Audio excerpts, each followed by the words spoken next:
I'm here with Jason Barros, who's the program manager for the Georgia Tech team here at Udacity. He also formerly worked at the education startup Edmodo. Thank you so much for talking to us today. Yeah, absolutely, David.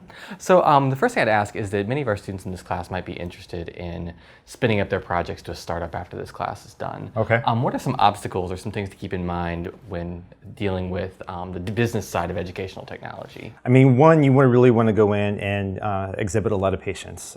It is really slow working with universities and any educational institution. There are a lot of things that they need to consider that you may not necessarily be considering at the time you're beginning your startup.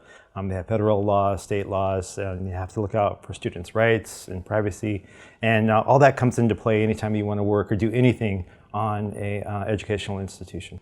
So what about EdTech when it's not necessarily dealing with academia though? So for example, here at Udacity, we do education, but we don't do it partnering with a university except for Georgia Tech. We do other programs. So are there any specific considerations when doing it outside of that overlap? I mean, one, you really want to focus on what it is that you're trying to get across or teach to the students. While we're at Modo, our primary concern was communication. We wanted to make sure that the communication flowed between the teacher and the students and amongst the students themselves. Here at Udacity, we're focused a little bit more on the pedagogy of actually teaching a particular subject. So we want to make sure that what we're teaching and how we're teaching it is particularly sound. So for those students who might be interested in spinning their project up into some kind of business or a startup, what would you say the first step is? What do they need to do the 2 or 3 weeks after this semester is over to move that along? I mean, really start small, and be patient. Share with your classmates and other people at educational institutions or just friends, and present the idea to them, and try to get a little bit of feedback of what they think is going to be viable, and then putting together a minimum viable product is really important.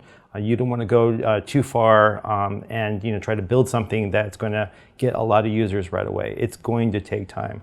At Modo, we were a grassroots organization where teachers talked to teachers about our product, but it took time to build up the number of users. And after a while, the network effect worked such that we were able to get millions and millions of students and teachers on the platform, but it took a long time and a lot of patience.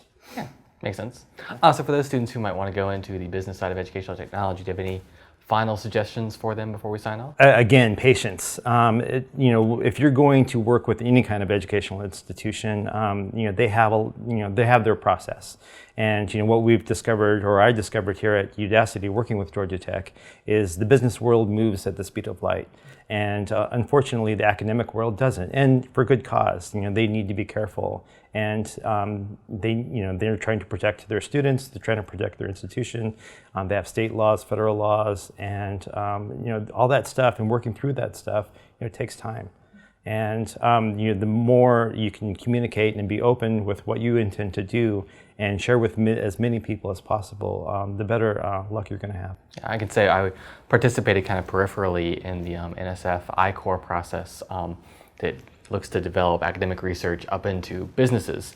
And that's one of the things they really, really emphasize as well is customer discovery. Go out and talk to your customers. That the number one thing, or one of the number one things that trips up early startups is they assume they know their customer and they assume they know exactly what they want. They never talk to them because we know what you want, and they just design their tool for them and then hit market and find out they designed something that no one wants. Absolutely. So really talking to the people who might want to use the tool throughout would be, I think, I agree, the first step to do. Absolutely, and getting their perspective is really important. We come in and we want to disrupt everything. We want to disrupt education. And we think we have a really good idea in doing so, and we have the best intentions.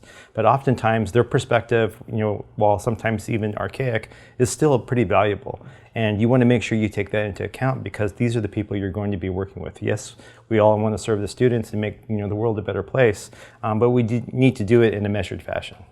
Yeah, sounds good. Yeah. Great. Well, thank you so much for talking to us. Yeah, anytime, David.